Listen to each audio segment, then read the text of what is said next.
Hindi ka ba kumikita sa Facebook kahit araw-araw ka nagpo-post? Hindi followers yung problema mo. Hindi rin algorithm at hindi rin malas. Ang totoo, karamihan talaga ng mga creators paulit-ulit talaga ginagawa yung pagkakamali kaya hindi sila namomonetize. Sa video na to, papakita ko sa iyo kung bakit marami talaga na failed sa Facebook monetization at paano mo ito ayusin sa loob lang ng 30 days. Kung creator ka, affiliate marketer ka, o kaya nagsisimula ka pa lang mag-content creator, malamang naranasan mo na ito. Nag-post ka, nag-edit ka, naglaan ka ng oras, pero parang wala talaga nangyayari kasi kaunti lang yung views mo. Konting engagement at syempre walang income. Alam ko kung ano yung pakiramdam kasi naranasan ko din yan.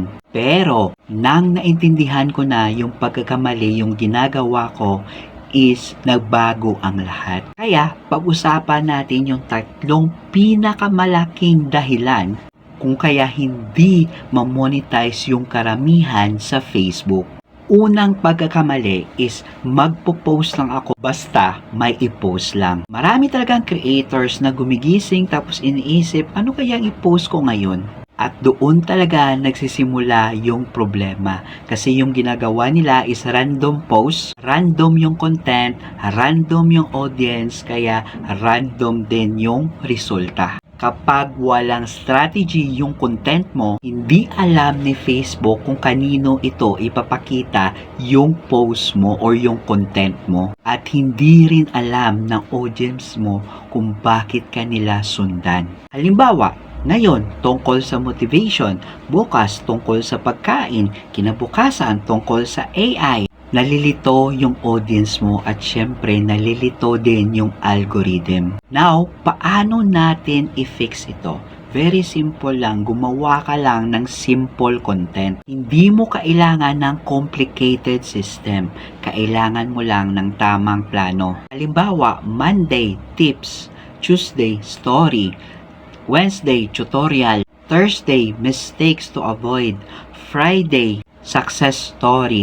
Saturday, Q&A, and Sunday, recap. Kasi kapag meron kang structure, mas madali talaga gumawa ng content. At mas madali kang makilala ng audience mo. Pangalawang dahilan kung bakit hindi karamihan ma-monetize sa Facebook, wala silang niche. Gusto nila targetin yung lahat.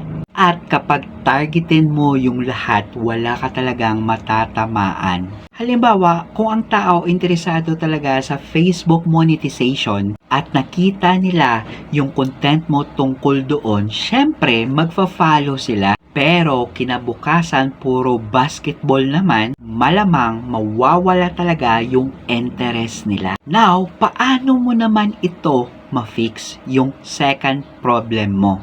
Pumili ka ng niche na kaya mo pag-usapan ito ng matagal. May audience at saka may paraan talaga na pwedeng pagkakitaan. Halimbawa, Facebook monetization, affiliate marketing, AI tools, finance, o kaya fitness. Mas specific, mas maganda. Dahil mas madali ka talagang makilala. Mistake number 3 is inconsistent upload. Ito talaga yung pinakakaraniwang dahilan. Motivated ka ngayon, mag-post ka ng 3 videos, tapos mawawala ka ng 2 linggo. Pagbalik mo, restart na naman at saka paulit-ulit lang talaga yung cycle. Tandaan mo na ang algorithm gusto talaga makita na seryoso ka. Ang audience ay gusto talaga makita na maaasahan ka. Kung hindi ka talaga consistent, mahihirapan ka talaga lumago. Now, paano naman natin i-fix ito? Huwag mong gawing komplikado. Mag-set ka ng minimum goal. Halimbawa, 1 reel bawat araw, iyan lang. At kapag nagawa mo yon sa loob ng 30 days, makikita mo talaga yung resulta. Now, ito naman yung biggest mistake ng mga karamihan ng mga creators. Kasi maraming creators nagsasabi, kapag marami na akong followers, saka ako kikita. Maling mindset yan. Dapat maaga pa lang iniisip mo na kung paano talaga kikita yung mga content mo. Habang maliit pa lang yung audience mo, pwede ka maging affiliate marketing, mag-promote ng digital products, mag-build ng email list, at saka mag-offer ng services. Hindi mo kailangan magkaroon ng 100,000 followers para lang magsimula. Now, ito yung 30-day action plan na dapat mong gawin. Week 1, pumili ka ng niche.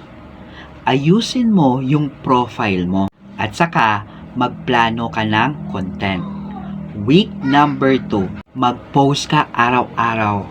Mag-focus ka sa hooks at pag-aralan mo kung ano yung content na gumagana. Week number 3, dagdagan mo yung engagement. Sagutin lahat ng comments at saka mag-interact sa audience. Week number 4 is maglagay ka ng affiliate offers. Subukan yung mga simple call to action at simulan yung monetization process. Now, kung may isang bagay ka natatandaan sa video na ito, hindi ka nabibigo dahil maliit lang yung followers mo. Hindi ka rin nabibigo dahil sa algorithm. Kadalasan, nabibigo yung mga content creator kasi walang plano at saka walang malinaw na strategy. Kapag may niche ka, may content plan ka, at saka meron kang monetization mindset, mas malaki talaga yung chance na kumikita ka sa Facebook. Ngayon, gusto kong malaman kung ano sa tingin mo yung pagkakamali na ginagawa mo sa Facebook, i-comment mo sa baba. At kung gusto mo malaman yung exact strategy na ginagawa ko kung paano ako na-monetize kahit 300 plus followers pa lang ako, ilalagay ko lang yung full video or yung link na sa comment section. So it's me again, Anthony James Yusa, signing out.